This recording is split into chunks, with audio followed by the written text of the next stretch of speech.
Летописът на начално училище Васил Левски води началото си от 1932 година, когато във високата част на Аспарухово се строи училищна сграда за подлежащите на обучение деца в района.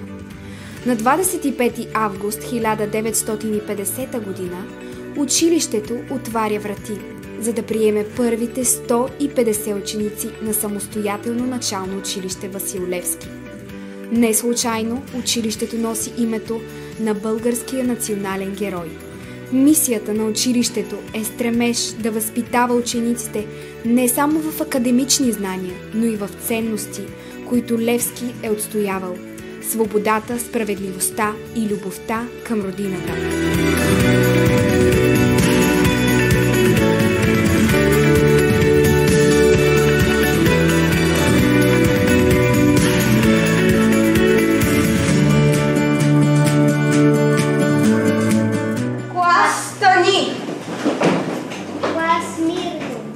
Започваме час по математика. През 2012 година за училището е построена нова сграда. Комфортна среда, модерно обзаведена и оборудвана.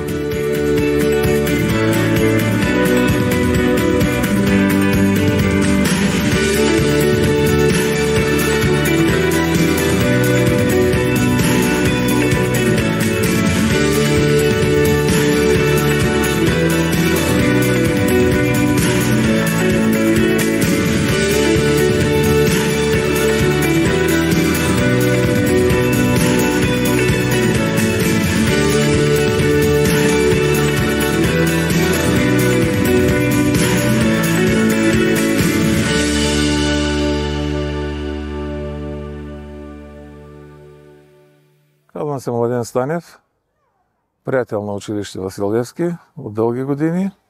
В момента изпълняваме един уникален проект на училището, който е спечелен към Министерството на образованието за създаване на една прекрасна нова инфраструктура на училищния двор. Първият етап е детската площадка, спортната площадка, която ще трябва да стане нещо хубаво. Много съм доволен от госпожа Петрова, директорката на училището, тъй като имаме изцяло разбирания как да се осъществяват всички проекти, какво да се прави. Някои от нашите идеи се взимат под предвид. Така че с това училище е много лесно да се работи. Проектът, който са успели да направят, е наистина хубав, защото не само училищната сграда е нова, но и сега и двора като стане, наистина ще стане това е едно от елитните училища на града до 4-ти клас.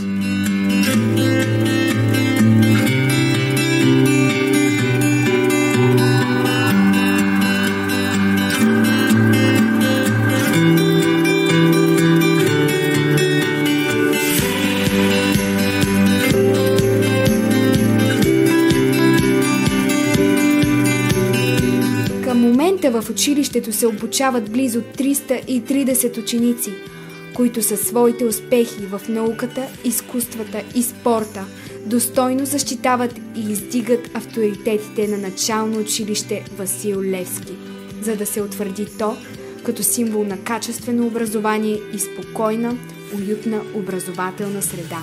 Среда, в която неусетно расте и се развива бъдещето на нашата родина България.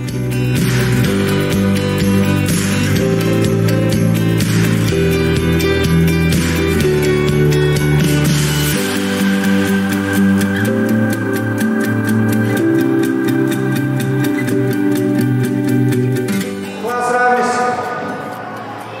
Клас мирно. Здравейте, ученици!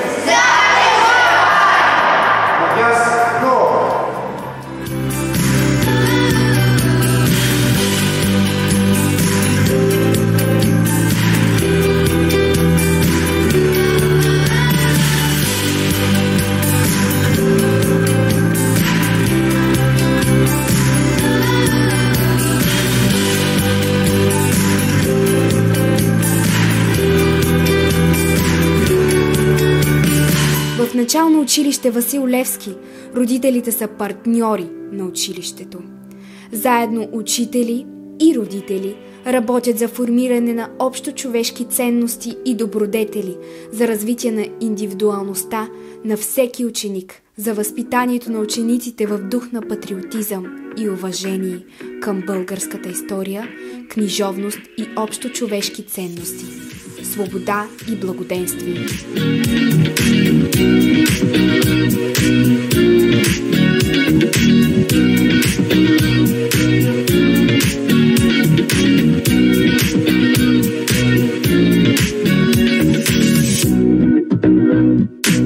Днес ръководството и колективът на начално училище Васил Левски продължават и обогатяват традициите в образованието и възпитанието на учениците, поставени в далечната 1950 година, в основата на които е мотото «Възпитавай и образовай децата с любов».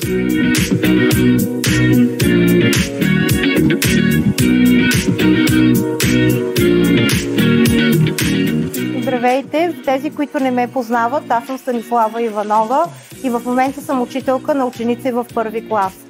За хубаво, естествено за хубаво, а не за лошо, тук минаха 19 години от моя професионален стаж, като това е първото училище, в което започнах работа преди едни цели наистина 19 години.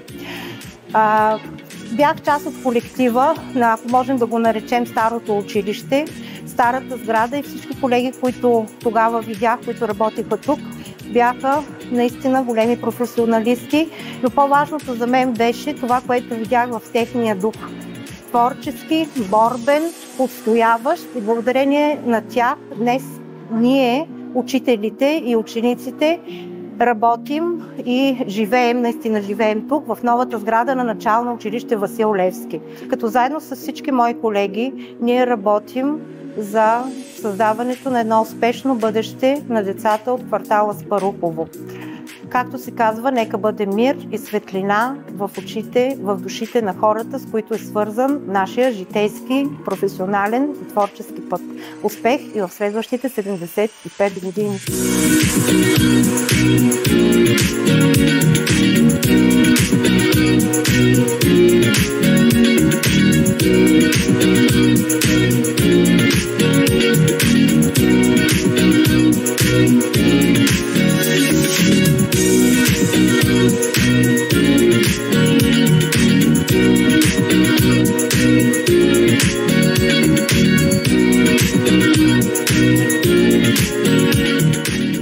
Начално училище Васил Левски е едно от най-предпочитаните училища не само на територията на района Спарухово, но и цяла Варна за обучението от първи до четвърти клас. То се е доказало с времето, с многото успехи, с многото постижения, които имат. Педагогическия състав и ръководителите на училището са прекрасни. Много добър колектив, който заедно с учениците като едно цяло семейство и поради тази причина води до своите успехи. Искам да пожелая по повод 75 годишнината да продължават със същия дух, нека да имат същия устрем, да бъдат верни на себе си, да обучават децата, а децата и техните родители да се гордеят с постиженията, които постигат през годините.